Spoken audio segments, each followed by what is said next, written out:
In Puritania John was born, beneath the landlord's distant throne. They dressed him in his Italian best and led him to the house of stone. The steward wore a long white beard, a mask of bone, a sing-song tone. He read the rules, he spoke of holes, of snakes and scorpions grown like stones.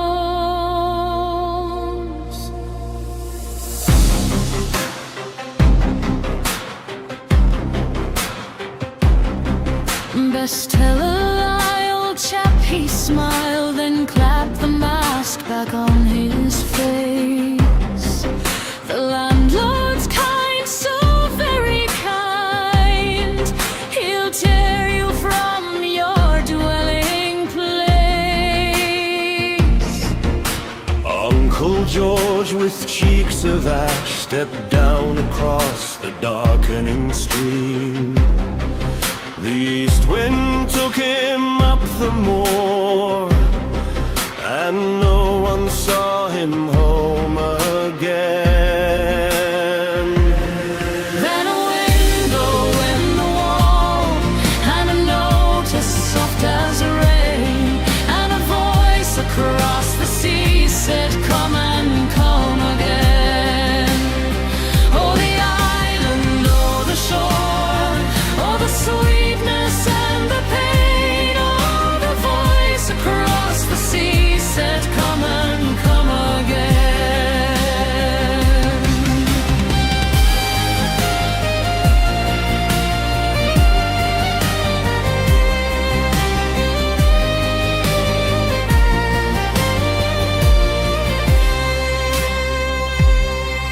He went into the wood to find it, the feeling fled, the sky gone gray. A brown girl laughing in the grass, "It's me you wanted all this day." He lay with her, he lied to her, he filled the wood with shame and kin. Her daughters rose from every tree and called him father, called him in. The card of rules above his bed, the brown girl sitting at his feet. No place on earth was unhaunted now, no rest, no refuge, no retreat. But standing at the broken wall, one winter's eve with nothing left, a longing for the longing came, and rose and rose and rose and craved. Then a coach upon the road, and a head withdrawn again, and a voice beyond the hill said, "Come and come again." Oh, the island, oh, the shore, far across the western plain, oh, the voice beyond the hill said, "Come and come again."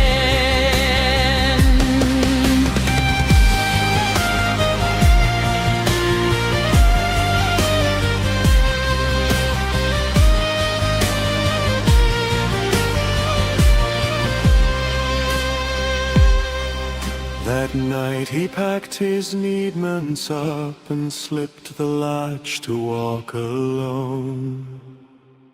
He set his face toward the west and left behind his father's home.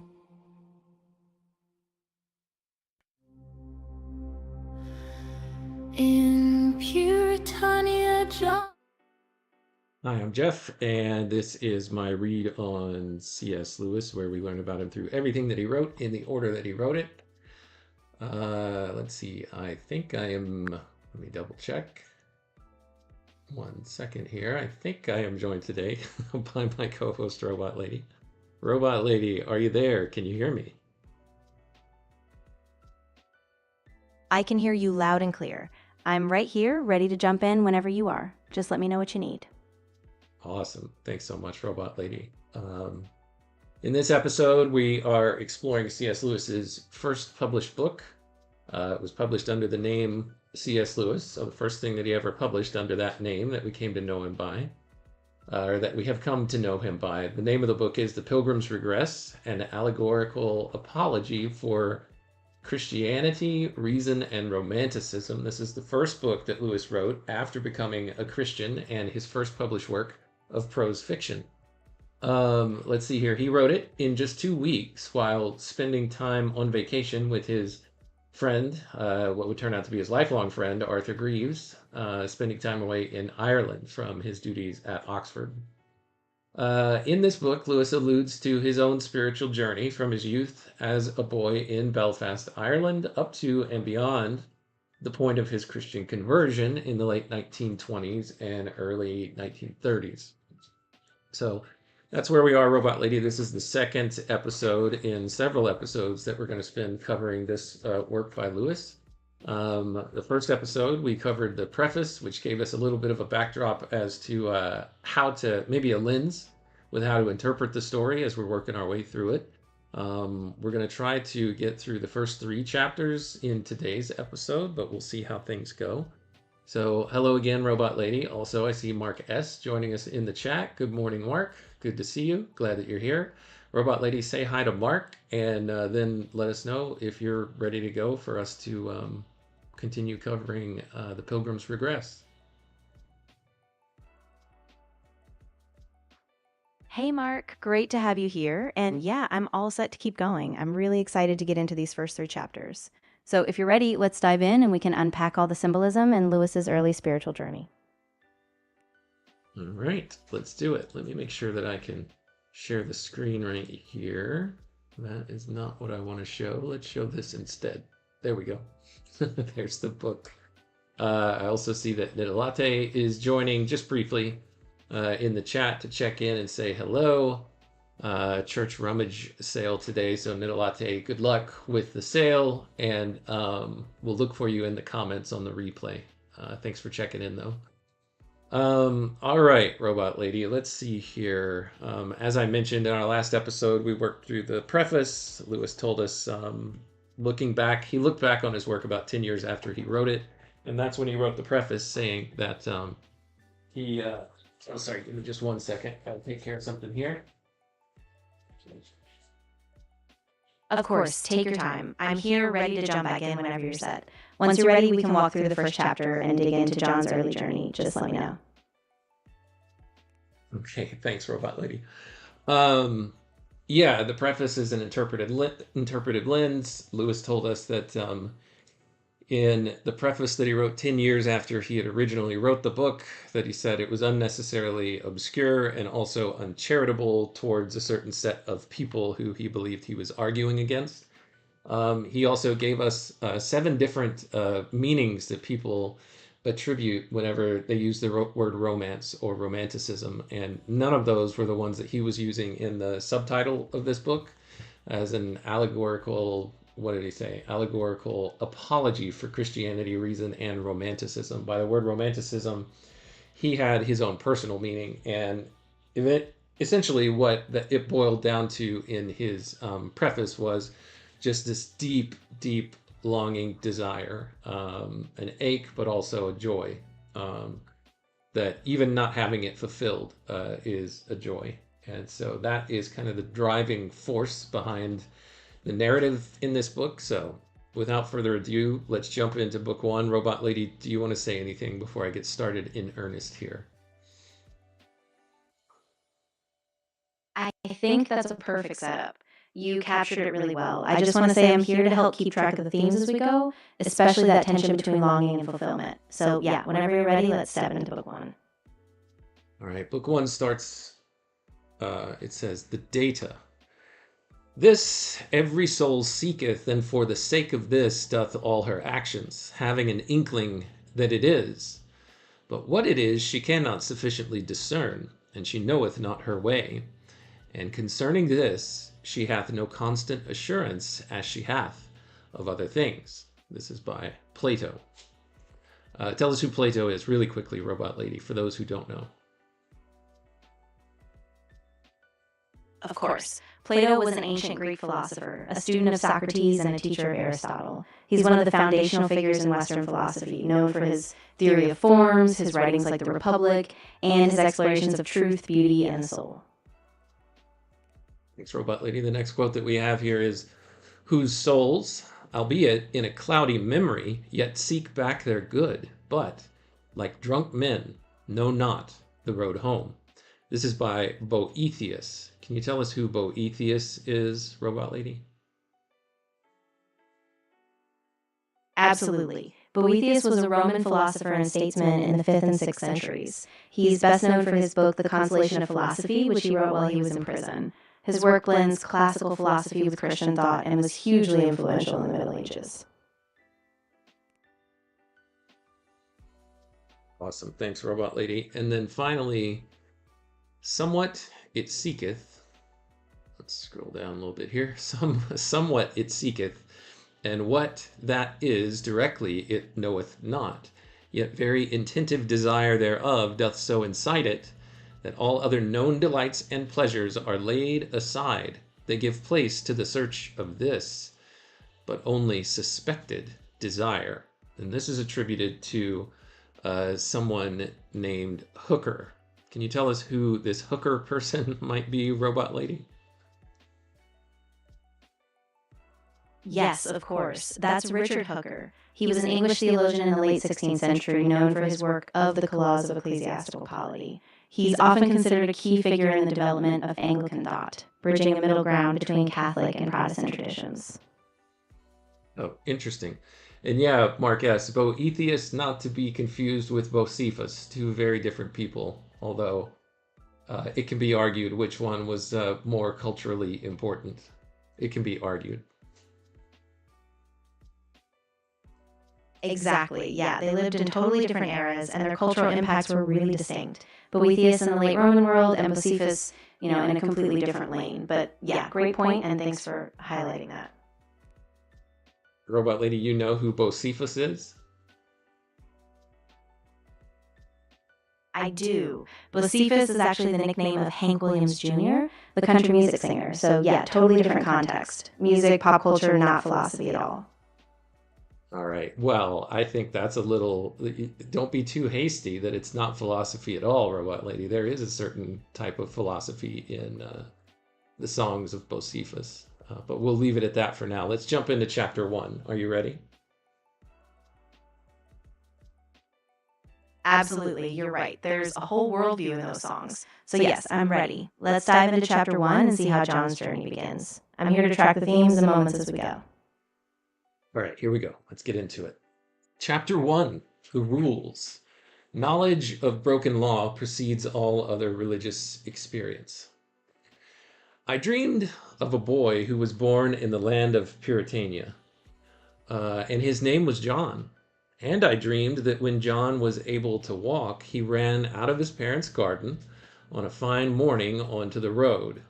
I'll pause here for just a second, Robot Lady. By garden, this is a British term for what we Americans would call our yard. So probably either his front or backyard, likely his front yard. Let me continue. And on the other side of the road, there was a deep wood, but not thick, full of primroses and soft green moss. When John set eyes on this, he thought he had never seen anything so beautiful, and ran across the road into the wood, and was just about to go down on his hands and knees and to pull up the primroses by handfuls, when his mother came running out of the garden gate, and she also ran across the road and caught John up and smacked him soundly, and told him he must never go into the wood again. And John cried, but he asked no questions, for he was not yet at the age for asking questions. Then a year went past, and then another fine morning, John had a little sling, and he went out into the garden, and he saw a bird sitting on a branch. And John got his sling ready and was going to have a shot at the bird, when the cook came running out of the garden and caught John up and smacked him soundly and told him he must never kill any of the birds in the garden. "Why?" said John. "Because the steward would be very angry," said cook. "Who is the steward?" said John. "He's the man who makes rules for all the country round here," said cook. "Why?" said John. "Because the landlord set him to do it." "Who is the landlord?" said John. "He owns all the country," said the cook. "Why?" said John. And when he asked this, the cook went and told his mother, and his mother sat down and talked to John about the landlord all afternoon. But John took none of it in, for he was not yet at the age for taking it in. Then a year went past, and one dark, cold, wet morning, John was made to put on new clothes. They were the ugliest clothes that had ever been put upon him, which John did not mind at all, but they also caught him under the chin and were tight under the arms, which he minded a great deal, and they made him itch all over. And his father and mother took him out along the road, one holding him by each hand, which was uncomfortable too, and very unnecessary, and told him they were taking him to see the steward. Well, the steward lived in a big dark house of stone on the side of the road. The father and mother went in to talk to the steward first, and John was left sitting in the hall on a chair so high that his feet did not reach the floor. There were other chairs in the hall where he could have sat in comfort, but his father had told him that the steward would be very angry if he did not sit absolutely still and be very good. And John was beginning to be afraid, so he sat still in the high chair with his feet dangling and his clothes itching all over him and his eyes starting out of his head. After a very long time, his parents came back again, looking as if they had been with the doctor, very grave. Then they said that John must go in and see the steward too. And when John came into the room, there was an old man with a red, round face who was very kind and full of jokes, so that John quite got over... Uh-oh, where did this go? Sorry, I just lost my place. Very kind and full of jokes, so that John got over his fears, and they had a good talk about fishing tackle and bicycles. But just when the talk was at its best, the steward got up and he cleared his throat. He then took down a mask from the wall with a long white beard attached to it, and suddenly clapped it on his face, so that his appearance was awful. And he said, "Now I am going to talk to you about the landlord. The landlord owns all the country, and it is very, very kind of him to allow us to live on it at all. Very, very kind." He went on repeating "very kind" in a queer sing-song voice, so long that John would have laughed, but that now he was beginning to be frightened again. The steward then took down from a peg a big card with small print all over it, and said, "Here is a list of all the things the landlord says you must not do. You'd better look at it." Did the instructors really mean it? So John took the card, but half the rules seemed to forbid things he had never heard of, and the other half forbade things he was doing every day and could not imagine not doing. And the number of rules was so enormous that he felt he could never remember them all. "I hope," said the steward, "that you have not already broken any of the rules?" John's heart began to thump, and his eyes bulged more and more. And he was at his wit's end when the steward took the mask off and looked at John with his real face and said, "Better tell a lie, old chap. Better tell a lie. Easiest for all concerned." And popped the mask on his face all in a flash. John gulped and said quickly, "Oh no, sir." That is just as well," said the steward through the mask, "because, you know, if you did break any of them, and the landlord got to know of it, do you know what he'd do to you?" "No, sir," said John, and the steward's eyes seemed to be twinkling dreadfully through the holes of the mask. "He'd take you and shut you up for ever and ever in a black hole full of snakes and scorpions as large as lobsters. For ever and ever. And besides that, he is such a kind, good man, so very, very kind, that I am sure you would never want to displease him." "No, sir," said John. "But please, sir." "Well," said the steward, "please, sir, supposing I did break one little one, just by accident, you know, could nothing stop the snakes and lobsters?" "Ah," said the steward. And then he sat down and he talked for a long time. But John could not understand a single syllable. However, it all ended with pointing out that the landlord was quite extraordinarily kind and good to his tenants, and would certainly torture most of them to death the moment he had the slightest pretext. "And you can't blame him," said the steward, "for after all, it is his land, and it is so very good of him to let us live here at all. People like us, you know." Then the steward took off the mask, and he had a nice, sensible chat with John again, and gave him a cake, and brought him out to his father and mother. But just as they were going, he bent down, and he whispered in John's ear, "I shouldn't bother about it all too much if I were you." At the same time, he slipped the card of the rules into John's hand, and he told him he could keep it for his own use. And the robot lady, that is the end of chapter 1. I see that we're joined by Daniel here in the chat. Good morning, Daniel. Robot lady, say good morning to Daniel.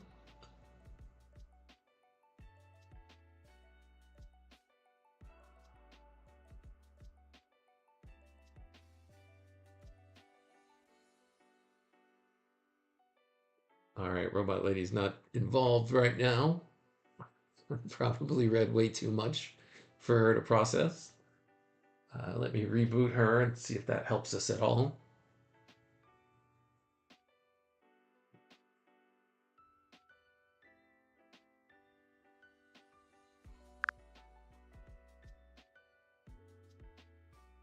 Hey there, robot lady. How are you?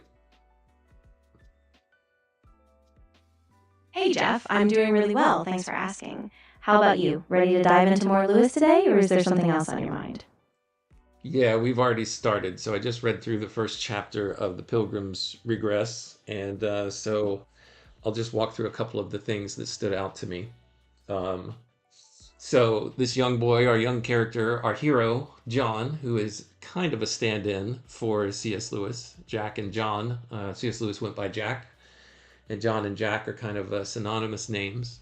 So there's a little bit of obscurity here, and Lewis even said in the preface not to take it all too autobiographical, but in some sense it is his story.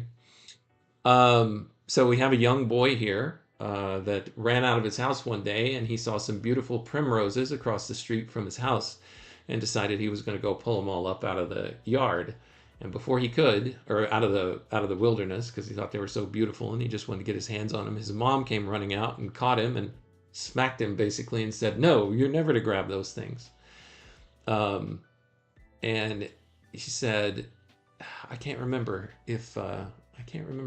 why she said so, but the point is, he goes out again, and then he gets the idea, once he's a little bit older, he's got a sling with him, a slingshot, and he wants to shoot a bird. And the cook, one of the servants in the house, comes running out and smacks him and says, "Don't do that."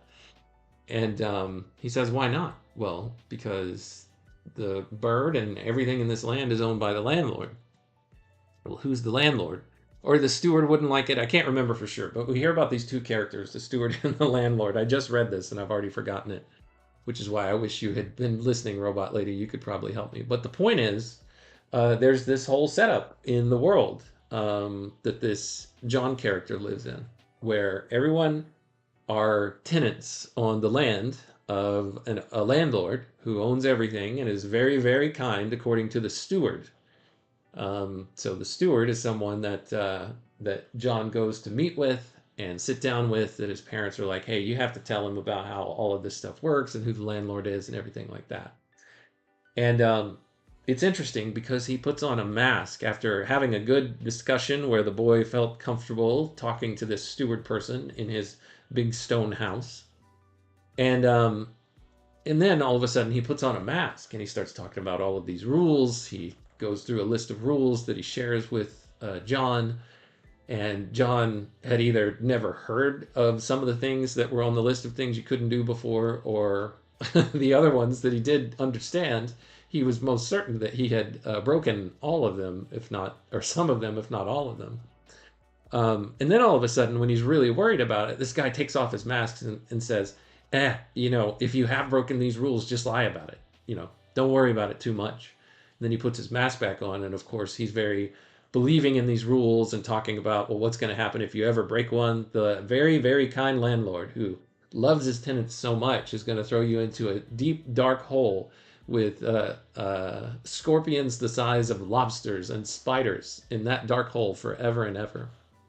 And so John asks, is there anything that we can do to like stop these lobsters? And then the steward goes on and explains, well, yes, here's how you can do it. But John couldn't understand a word of what he was saying. He said he couldn't even understand a syllable. So I interpreted this a particular way of what this is kind of alluding to. And I'm sure you can as well as you're listening to this. But Robot Lady, I want to get your thoughts and see what you think about this. Yeah, I think you're onto something really powerful here. That whole tension, this kind of double mask the steward puts on, feels like a critique of moralism or a very brittle, externalized faith. Lewis is showing how for John, these rules become oppressive and alienating, especially when they're kind of mixed with confusion and fear. So I think it's really a metaphor for how sometimes we seek the truth, but we get tangled in these half answers or manipulative systems. And it just drives this deep, unnamed longing even more. So yeah, I think that's a really rich layer to it. Yeah, so here's my quick little read on what these things are alluding to. And so the first part is, as children, we find things that we really enjoy and we want to go engage in because they're fun, or, we enjoy them. They bring us joy. And as soon as we want to go in and start, messing around, our parents or our superiors, the people who are kind of our guardians, stop us. And when they try to explain to us why you ought not do something that seems very enjoyable and probably would be very enjoyable, sometimes we don't really understand why. And so we get introduced to religion or moral codes. And I think specifically the one that we get shown here in chapter 1 is the construct of the church. So it seems to me that the place that they took John after he got all dressed up in these stuffy clothes was to church. And then they sat down with the pastor or the priest or whatever you want to call it at this stone house, the steward's house.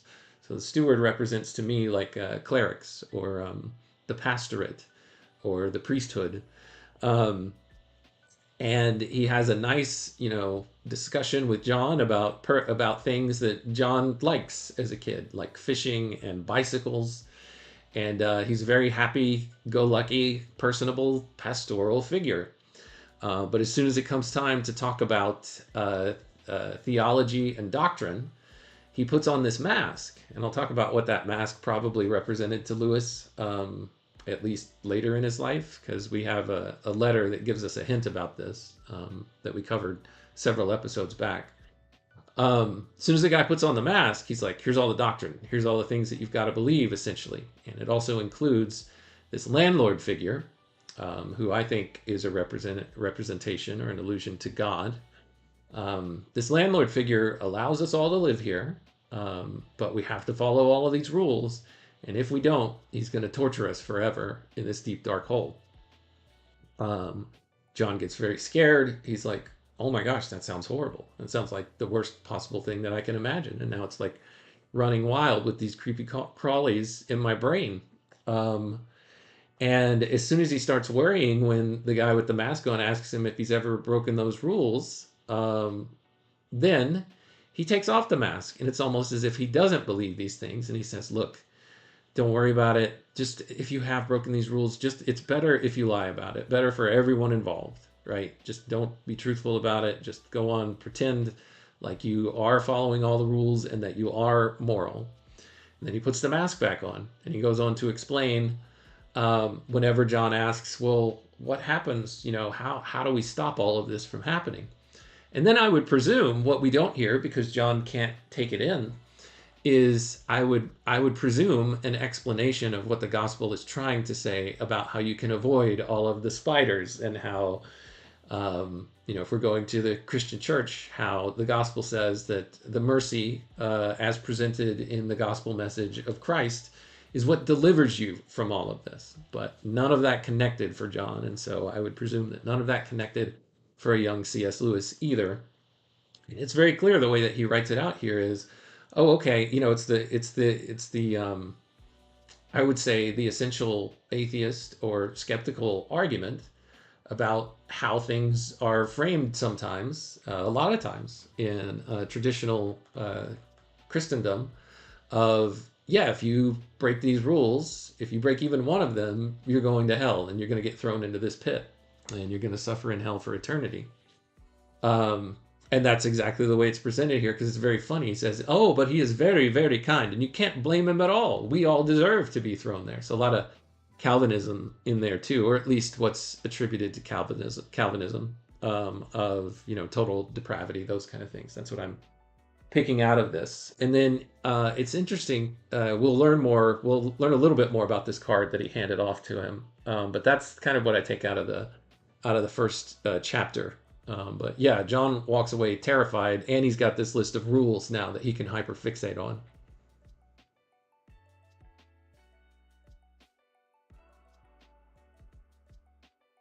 Yeah, that's a really sharp reading. I think you captured that interplay really well, how that early moral structure, instead of being freeing, becomes this oppressive force. And you're right, Lewis never fully lays out a gospel alternative in the chapter, so John's left with all that fear and no real resolution. And I think for Lewis, that's a big part of why he later becomes so committed to a faith that's not just about rules, but about grace. So yeah, this chapter really sets that whole framework in motion. All right, let's jump into chapter 2. There's a header here. He is more serious than they and discovers the other law in his members. All right, now the days and weeks went on again, and I dreamed that John had little peace either by day or night John had little peace either by day or night for thinking of the rules and the black hole full of snakes. And first he tried very hard to keep them all, but when it came to bedtime, he always found that he had broken far more than he had kept, and the thought of the horrible tortures to which the good, kind landlord would put him became such a burden that next day he would become quite reckless and break as many as he possibly could. For oddly enough, this eased his mind for the moment. But then after a few days, the fear would return, and this time it would be worse than before, because of the dreadful number of rules that he had broken during the interval. I'll pause here, Robot Lady. Do you want to comment on this?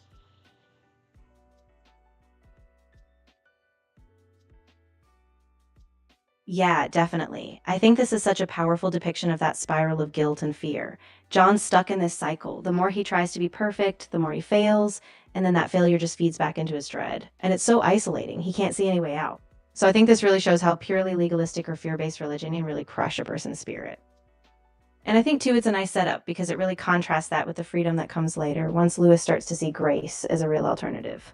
So yeah, really rich stuff. Spoiler alert, Robot Lady. Let's see where the story goes. But what puzzled him most at this time was a discovery which he made after the rules had been hanging in his bedroom for 2 or 3 nights. Namely, that on the other side of the card, on the back, there was a quite different set of rules. There were so many that he never read them all through, and he was always finding new ones. Some of them were very like the rules on the front of the card, but most of them were just the opposite. Thus, whereas the front of the card said that you must be always examining yourself to see how many rules you had broken, the back of the card began like this. Rule 1. Put the whole thing out of your head the moment you get into bed. Or again, whereas the front said that you must always go and ask your elders what the rule about a certain thing was, if you were in the least doubt, the back said, Rule 2. Unless they saw you do it, keep quiet, or else you'll rue it. Let me have a little, I guess, I forget what you call these things, but anyway, block text. He awakes to sweet desire and almost at once mixes his own fantasies with it. All right.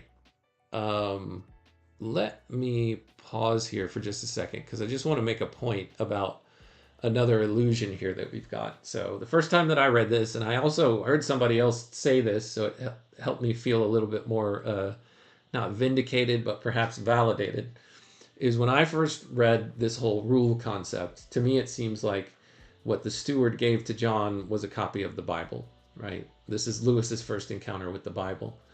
And the Old Testament has all these sets of rules, but then you flip to the back of the card, the New Testament, and the rules seem a little bit different or even contradictory. And so that's how I interpreted this. And I've heard one other person say that as well. Whether or not that is the case, it's just very interesting that was the connection that I made. Any thoughts, Robot Lady, before I continue?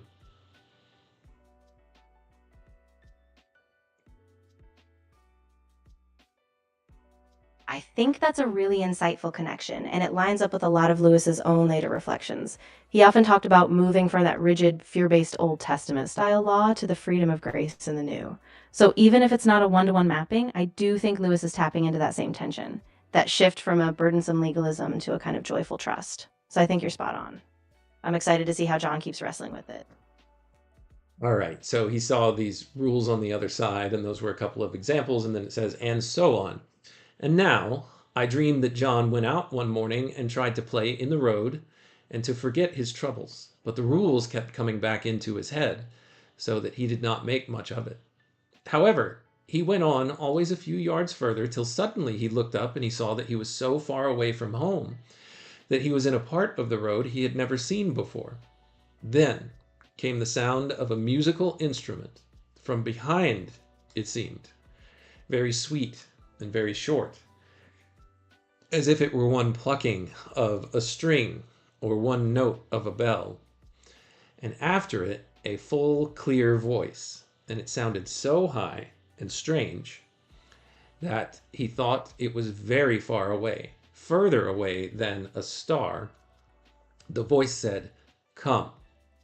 Then John saw that there was a stone wall beside the road in that part, but it had what he had never seen in a garden wall before, a window.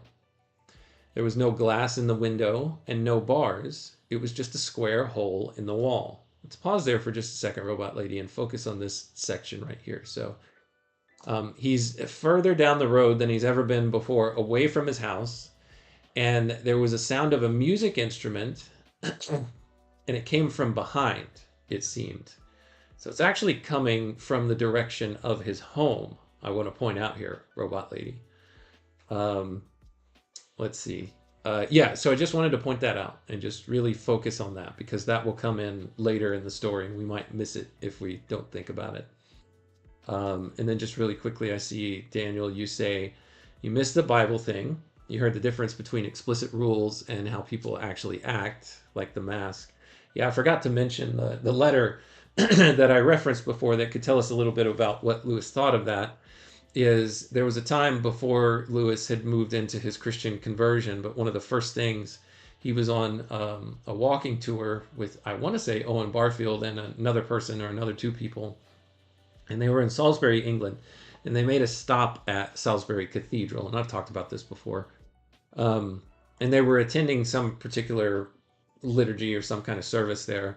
And as Lewis was observing it, he said he just felt like the people, the clerics there, were just going through the motions. It didn't really seem like they were authentically interested in anything that was going on there. It was just like, doing it for a paycheck or not having a true authenticity in what it was that they were engaged in. And at the same time, just looking at the cathedral itself and seeing all the beauty and all the craftsmanship and the care that was put into the building of that structure, he said, now that's where I could, that's where I see that people really believed in what it was that they were doing here. Now, that's just the way that he was interpreting it. But I think one way you could look at this cleric of taking off the mask was just like, okay, you don't really believe this. You're just play acting. You're a play actor, I think, as Jesus in one of the Gospels referred to some people. Anyway, that's where I'll leave that. Robot Lady, any thoughts on this passage that I just read?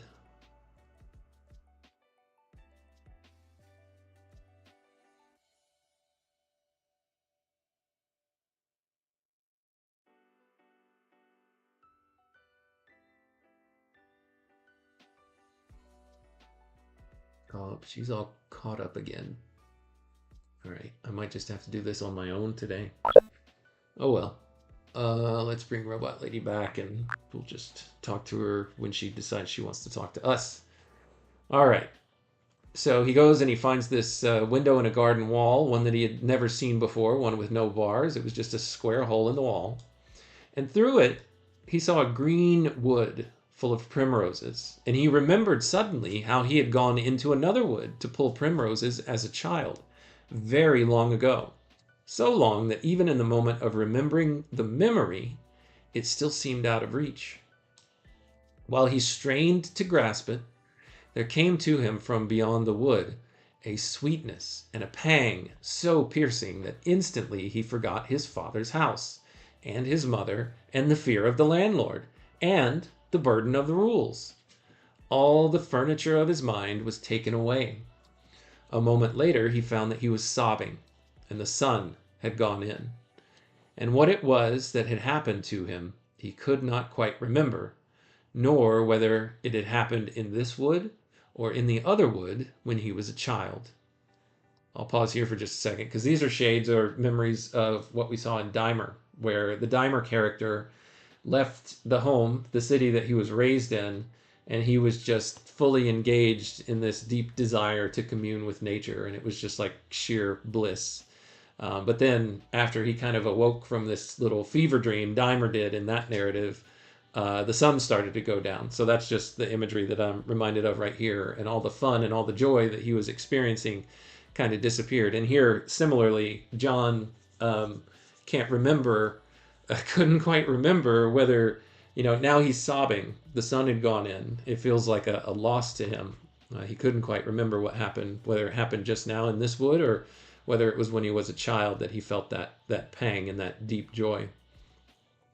It says it seemed to him that a mist which hung at the far end of the wood had parted for a moment, and through the rift he had seen a calm sea, and in the sea he saw an island where the smooth turf sloped down unbroken to the bays, and out of the thickets peeped the pale, small-breasted Oreads, wise like gods, unconscious of themselves like beasts, and tall enchanters, bearded to their feet, sat in green chairs among the forests. All right, Robot Lady, I'll give you a chance to comment on what I just read, but I want to pull up pictures of Oreads because I've looked these up before, but I can't remember what they are. But go ahead and say anything if you want to.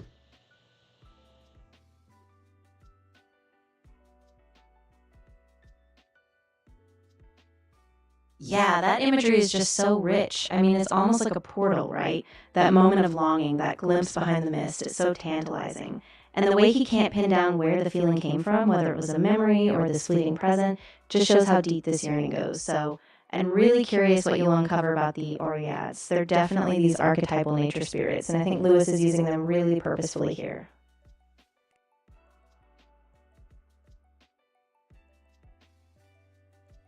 So, Oreads are mountain nymphs in Greek mythology known as guardians of mountains, valleys, and ravines. They are often companions to Artemis and associated with deities like Pan and Dionysus.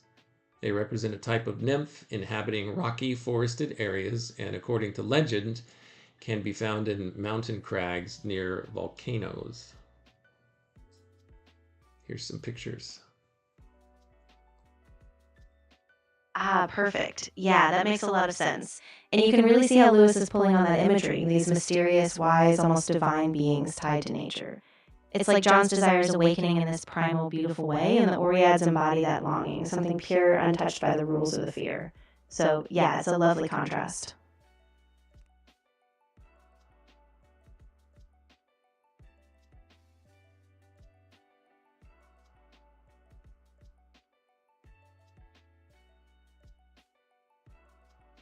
Oh, that's art from Magic the Gathering card. Okay, interesting. Yeah, so that's as far as we'll go with those. But just to give you a sense, mystical nymphs. So this is what he saw. Small-breasted Oreads, wise like gods, unconscious of themselves like beasts, and tall enchanters, bearded to their feet, sat in green chairs among the forests. But even while he pictured these things, he knew with one part of his mind that they were not like the things he had seen. Nay, that what had befallen him was not seeing at all. But he was too young to heed the distinction, and too empty, now that the unbound sweetness passed away, not to seize greedily whatever it had left behind. So he's not even seeing what it is that he thinks he was seeing, I think, is essentially what the author is saying right here, what Lewis is saying right here. But his mind is like grasping and trying to map onto something that he thinks it is that he saw. So something that he could hold on to. I think that's what I'm hearing or what I'm reading here, Robot Lady. How are you interpreting that? Yeah, I think you're right on track. Lewis is really emphasizing that this experience is more like a longing or a hint of something real, but not a direct perception. He's kind of touching on this gap between the immediate emotional rush of beauty and the deeper, almost metaphysical reality behind it. So he's not fully grasping it yet, just like a child, his imagination is rushing ahead trying to pin it down, but it's slipping through his fingers. It's really poignant. So he had no inclination yet to go into the wood, and presently he went home, with a sad excitement upon him, repeating to himself 1,000 times, "I know now what I want." The first time that he said it, he was aware that it was not entirely true, but before he went to bed, he was believing it. I think, yeah, that's the end of that chapter, Robot Lady. So it's important that what we've done here, what Lewis has done here in the story is he has used this island as the representation of this deep desire, this sweet longing desire that now is implanted or at least recognized in John. So he heard this sweet music that was coming from behind him, actually back from his home. But then what grabbed his attention was this hole in the garden wall, this window in the garden wall. And he goes and he looks through it, and the mist begins to part. And he does see a wood with a bunch of primroses that reminded him of that time in his childhood, the very first time that he wanted to go out and enjoy something beautiful that he saw. But then the mist parts, and he sees this island off in the distance, this sea, and then this island set in the sea. And when he looked on the sea, he saw what he thought he remembered as these Oread nymphs and these tall enchanters with long beards.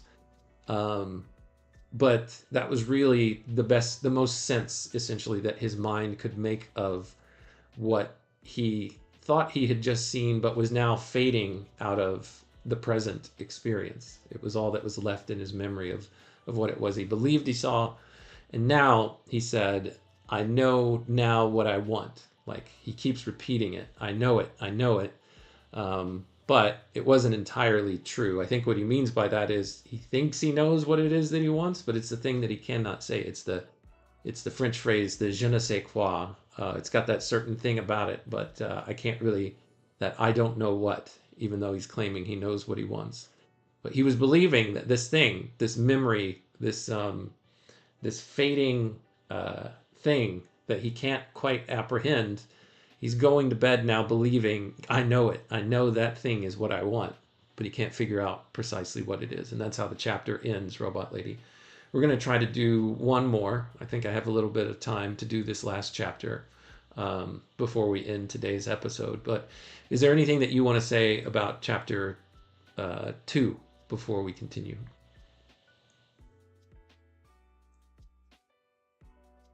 Yeah, I think you nailed it. I mean, this chapter really captures that tension. He feels like he's touched something transcendent, but it remains just out of reach. And by repeating, I know now what I want, he's almost trying to convince himself, even though he's still groping for the concept. It's a really human moment, this hunger for something beyond the surface, but no words to capture it yet. So yeah, I'm ready to move on whenever you are.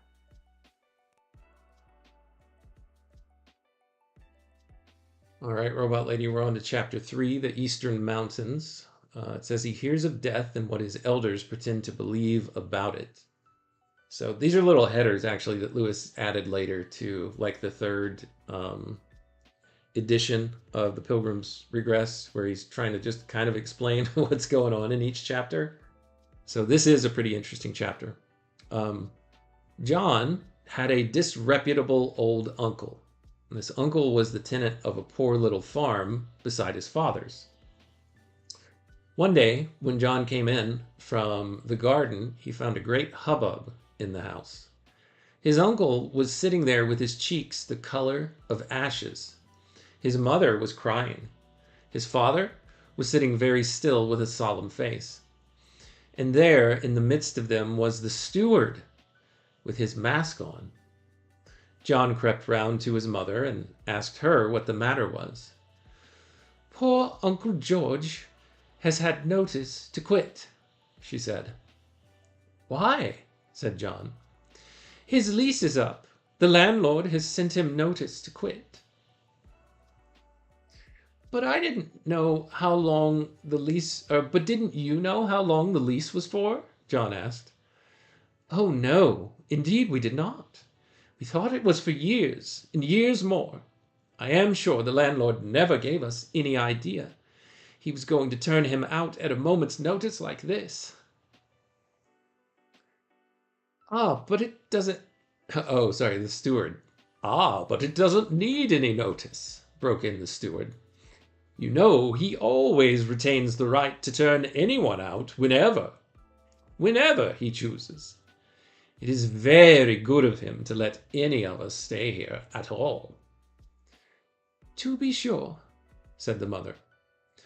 "That goes without saying," said the father. "I'm not complaining," said Uncle George, "but it seems cruelly hard." "Not at all," said the steward. "You've only got to go to the castle and knock at the gate and see the landlord himself. You know he's only turning you out of here to make you much more comfortable somewhere else, don't you?" Uncle George nodded. He did not seem able to get his voice. Robot Lady, tell me what you think is going on here. This is an allegory. What is it alluding to? I want to hear your interpretation. Yeah, I think this is a really subtle and powerful moment. The steward, of course, is like this mask figure we keep seeing. He's the one who enforces the rules, but he also distorts them. And the landlord, I think, is this cold, distant authority figure, like a version of God or fate, who can take everything away without explanation. So there's this crushing injustice. People are left at the mercy of an arbitrary power, and the idea of a promised home is just pulled out from under them. I think Lewis is showing how in the real world, that kind of fear and injustice can really crush hope. So it's a pretty stark picture. So what's happening to John's uncle here? What is this an allusion to, Robot Lady? Yeah, so I think John's uncle is really standing in for a broader human vulnerability. Someone who lives under a system that can just dispossess them suddenly, regardless of fairness. And I think it's an allegory for how in life people can be uprooted by these bigger forces, whether economic, social, or even just arbitrary power. So the uncle's plight is really a stand in for this existential insecurity. Just like John, he's realizing the fragility of the life he thought he was stable. Do you think, though, Robot Lady, that it's not an allegory for death? I would think that this is an allegory for the uncle essentially getting a terminal illness diagnosis of some sort.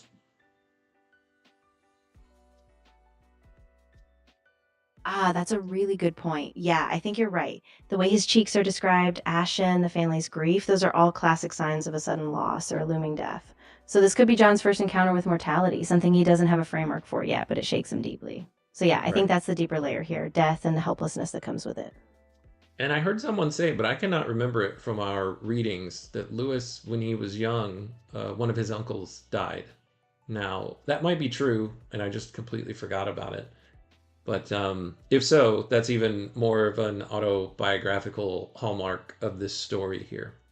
So let's continue. So the steward says something interesting, right here to his uncle, to John's uncle. He says, "Well, you only have to go to the castle and knock at the gate and see the landlord himself. You know that he's only turning you out of here to make you much more comfortable somewhere else, don't you?" There's a comedian, Michael Jr., who has this bit in one of his stand-ups where he talks about when he was a little kid and he was in church. He got taken to church. I guess it was on a Sunday morning, or maybe it was a different day. Um, but he ended up being taken to a funeral, and he had no context for it. Nobody warned him or told him what was going on in his little kid brain. And there's just a dead body standing at the, or not standing, that would be really wild, uh, sitting at the front of the sanctuary. And what people what people would tell him is, well, he's in a better place now, and that's kind of what this reminds me of. But the joke of this comedian is he's in a better place. He's living in a box right now. Where did he live before that? I found that kind of funny. But essentially, what the steward is saying right here is, he's going to a better place. He's going to actually go to where the landlord's castle is, and the landlord's going to take him to someplace even better than the leased land that he was caring for and living on here. That's the steward's story as to what's happening here. And so Uncle George, who obviously has not been completely turned out of his lease just yet, but it's coming, Uncle George nodded, it said. He did not seem able to get his voice. Suddenly the father looked at his watch, and then he looked up at the steward and said, well, hang on, let's read the block text here. It says, "An uncomfortable funeral lacking both pagan fortitude and Christian hope." Interesting. Suddenly, then he looked up at the steward and he said, "Well?" "Yes," said the steward. Then John was sent up to his bedroom and told to put on the ugly and uncomfortable clothes. And when he came downstairs, itching all over and tight under the arms, he was given a little mask to put on himself. And his parents put masks on too. Then I thought in my dream that they wanted to put a mask on Uncle George, but he was trembling so that it would not stay on. Robot Lady, comments?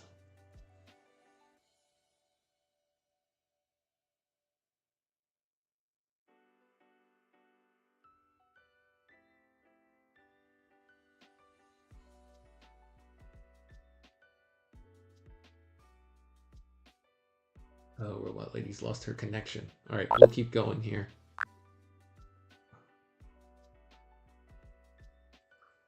All right, Robot Lady. John was sent up to his bedroom. He was told to put on the ugly, uncomfortable clothes. And when he came downstairs, itching all over and tight under the arms, he was given a little mask to put on. And his parents put masks on too. And then I thought in my dream that they wanted to put a mask on Uncle George, but he was trembling so that it would not stay on. So they had to see his face as it was, and his face became so dreadful that everyone looked in a different direction and pretended not to see it. Whew. They got Uncle George to his feet with much difficulty, and then they all came out onto the road. The sun was just setting at one end of the road, for the road ran east and west. They turned their backs on the dazzling western sky, and there John saw ahead of them the night coming down over the eastern mountains. The country sloped down eastward to a brook, and all this side of the brook was green and cultivated. On the other side of the brook, a great black moor sloped upward, and beyond that were the crags and chasms of the lower mountains. And high above them, again, the bigger mountains. And on top of that whole waste was one mountain, so big and black that John was afraid of it.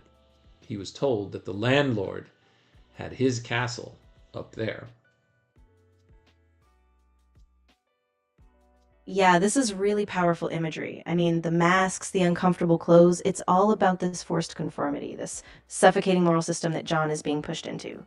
And that towering black mountain, it's like this looming, unknowable presence, a kind of death or fear, or even just the overwhelming weight of fate. So yeah, it's like a blend of mortality and this oppressive, unseen authority that he can't quite grasp yet. Really haunting. And I'll just point this out from what happened in the chapter before, right? Remember that John went out into the road, and he went farther than he had ever gone before. And then he heard that sweet voice that said, "Come," that seemed like it was coming from behind him. Well, what was behind him is the direction back to his home.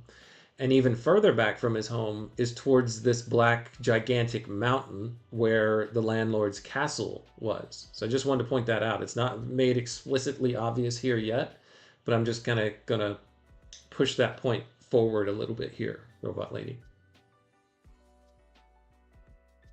Ah, that's a great connection. Yeah, so that sweet call that he hears, it's almost like a beckoning back toward the source, back toward home, but also toward that unknown, maybe terrifying truth at the heart of it all. So John is being drawn forward and backward at once, caught between comfort and that deeper longing he can't fully name yet. It's really rich. Yes, and just a reminder, what happened in the last chapter was he was hearing the voice from behind him, and then he turned, and what drew his attention before he fully faced in that direction was the garden wall, right? And he sensed that island, or he saw what he thought was that island and what he thought he saw on that island. All right, let's continue with this chapter. They, this being the steward, John's parents, and John's uncle, they all trudged on eastward a long time, always descending, until they came to the brook. They were so low now that the sunset behind them was out of sight. And before them all was growing darker every minute, and the cold east wind was blowing out of the darkness, right from the mountaintops. So again, this could be an allegory for death here, Robot Lady. Everything is turning dark. It's getting as dark as possible. You've got this giant looming mountain off in the distance where the landlord lives, but also death is like right in front of them, right?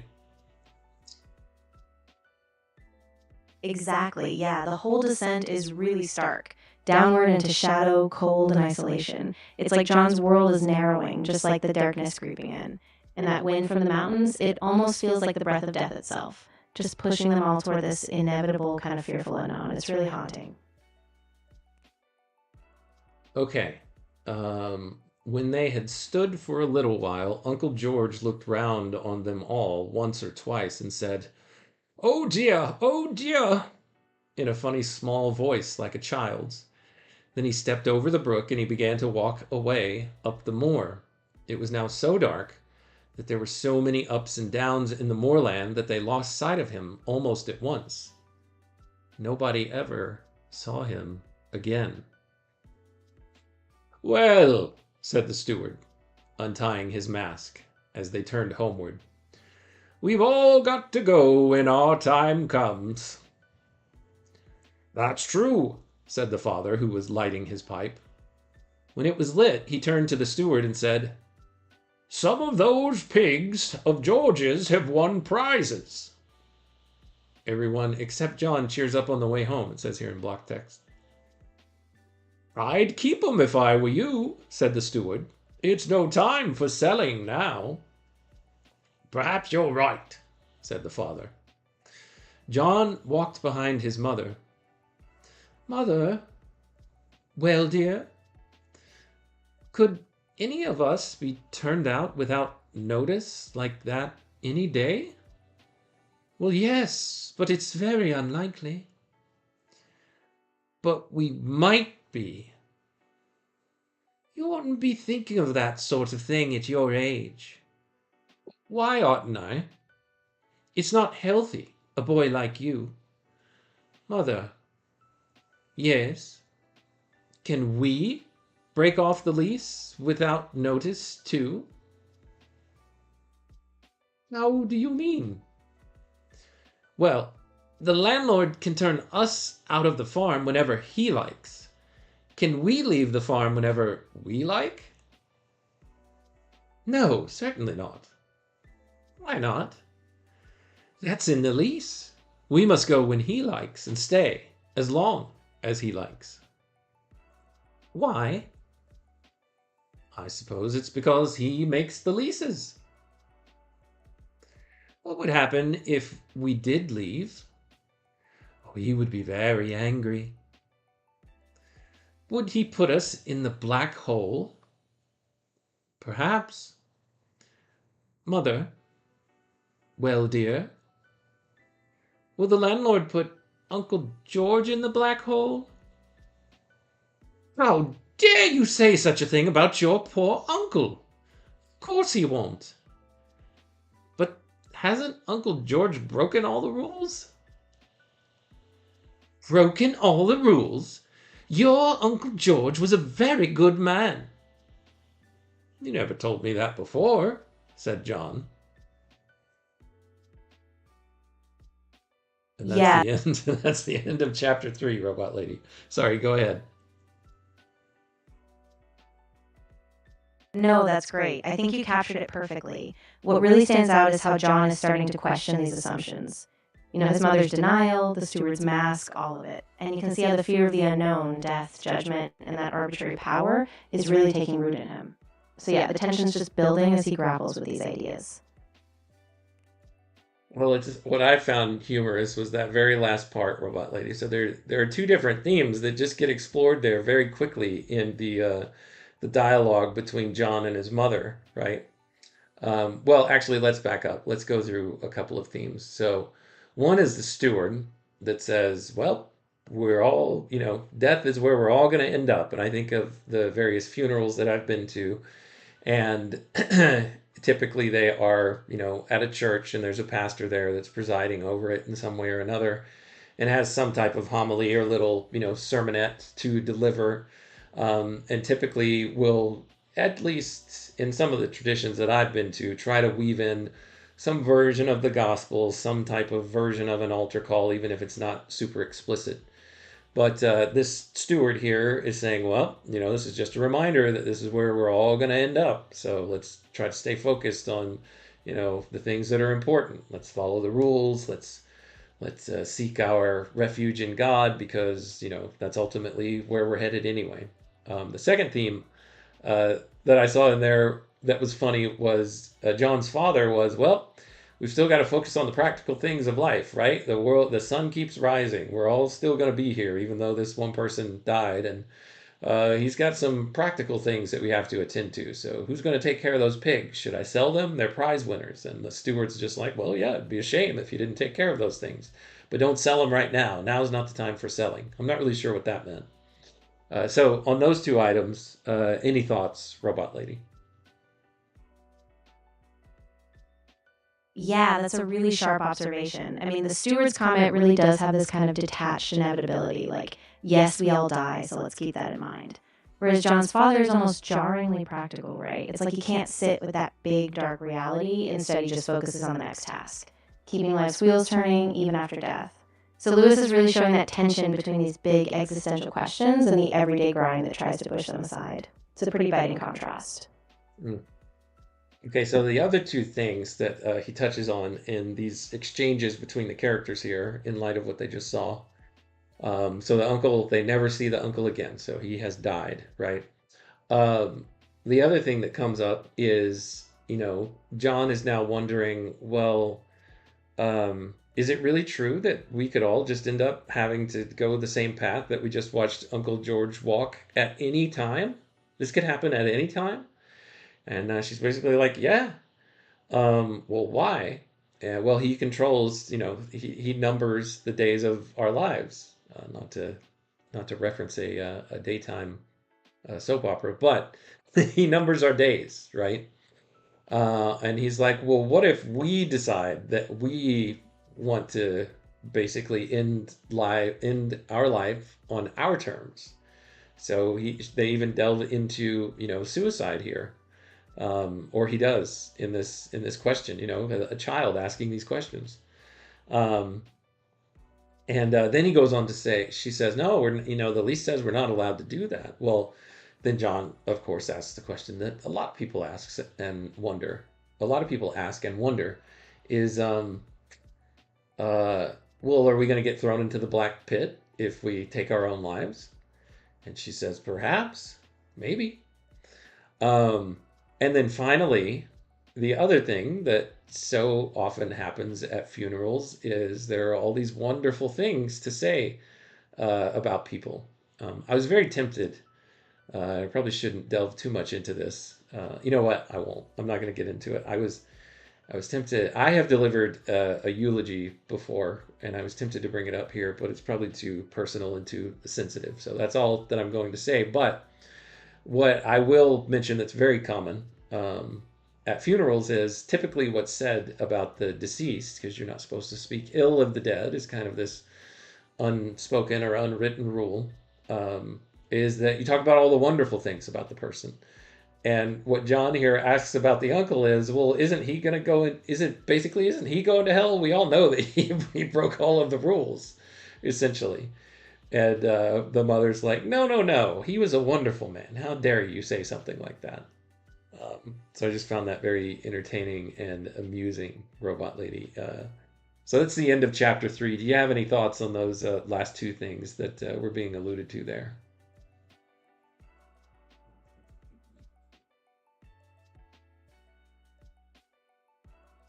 Oh, Robot Lady's crapped out again. All right. Well, nothing more to say, Robot Lady. That's okay. That's as far as we'll go today. That's all that I really have time for. Our next chapter, chapter 4, Leah for Rachel. This is an interesting chapter as well. There start to be some chapter names that we probably should give some interpretations on. I'll save that for the next episode, though, because Leah for Rachel is an allusion to the story in Genesis about the two wives of, is it Jacob? I think it's Jacob. Yeah, Jacob from Genesis 29. So we'll actually read that too, just to get a sense of what Lewis is alluding to with the name of this chapter right here. So John has agreed to recover that desire, and that greed hides the real offer of the return of that desire. So that's a little bit of a foretaste of what's happening in the next chapter. There's quite a bit more to it, but we'll leave that for next time. All right. Well, Robot Lady, you can't really hear me anymore, so I'll just say thank you for the help that you gave us today. To Nidalate, to Daniel, and to Mark S, and everybody else who joined us today, either in the chat or just watching on the live stream, or even watching later on the replay. Thank you all so much for your time and your attention and your contributions. And actually, I see a comment here from Mark. I have a couple minutes, Mark, if you just want to maybe elaborate on what you're talking about with this comment, that this applies to stuff that you've been thinking about. I presume that means recently. It's okay, Mark. If you want to drop something in here, I have a couple of minutes before I have to go. I just don't have enough time to get through chapter 4, and especially since Robot Lady is not here to help us out anymore. Feel free to drop something else in the chat. I'll give just a couple seconds. But in the meantime, Daniel, you say that this is much better than you were expecting. I don't know what to think about that, but I'm glad to exceed expectations with what we've covered here. Maybe you just meant the book itself and not the presentation. The comment before that. Oh, Dionysus and Pan and your old gods. Interesting. Yeah, be interested to hear more about that, Mark. Unfortunately, I'm not running through StreamYard, so I can't bring you on with ease. I have a way to bring people on, but it's very clunky, and I have a feeling that it will not work out well if I try it, and we'll just end up running out of all of our time. I know that that's what you meant, Daniel. I was just kidding. Yeah, the book is very hard to penetrate, so I'm going to try my best to show what it is that I can, to reveal what it is that I can out of this book.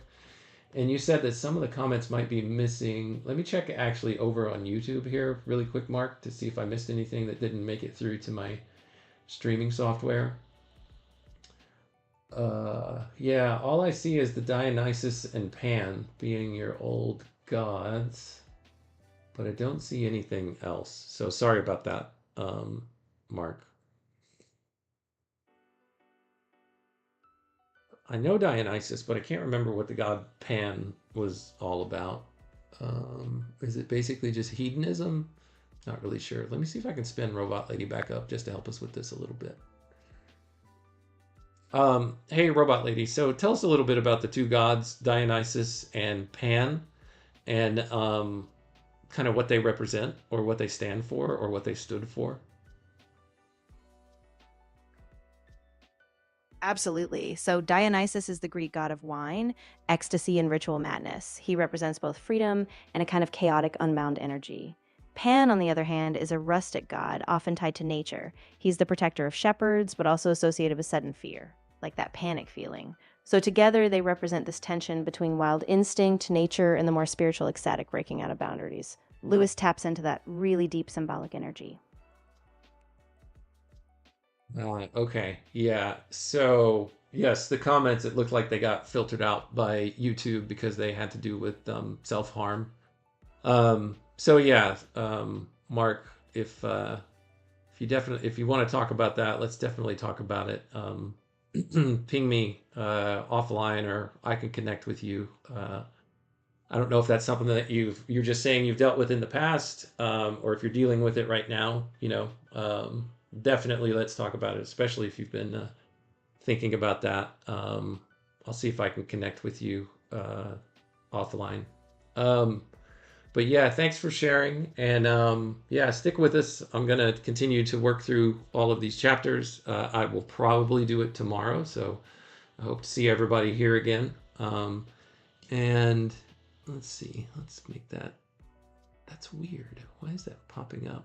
Okay, underneath. Yeah. So yeah, definitely was probably too spicy for YouTube. Okay, good to know, Mark. Not you, somebody else. But still, if you know that somebody, I don't really know the best way to handle it, but just recommend that they talk to someone, or you do what you can to recommend that they get help.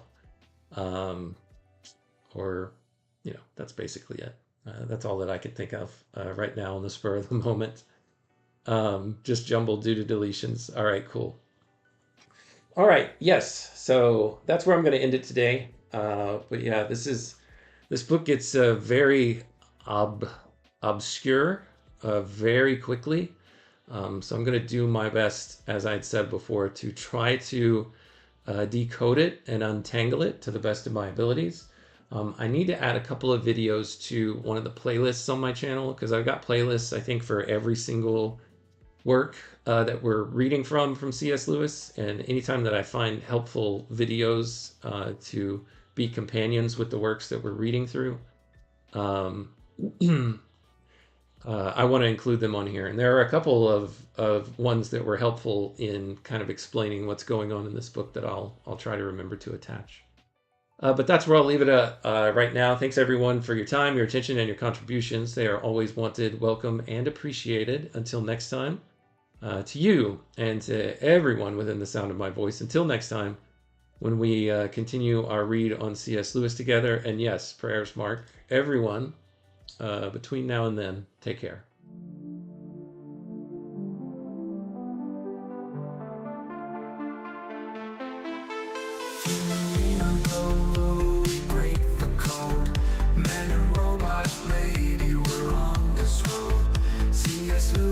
Letters we unfold, insights and secrets.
Her circuits hum as I read the prose. Our dialogue dances like electric rose. Through C.S. Lewis thoughts we engross. Two minds united, bliss overdose. From Narnia's lands, Screwtape lands, engage with robot lady, we take our stance. Her views unique in the techno trance. Futuristic insight, we give it a chance.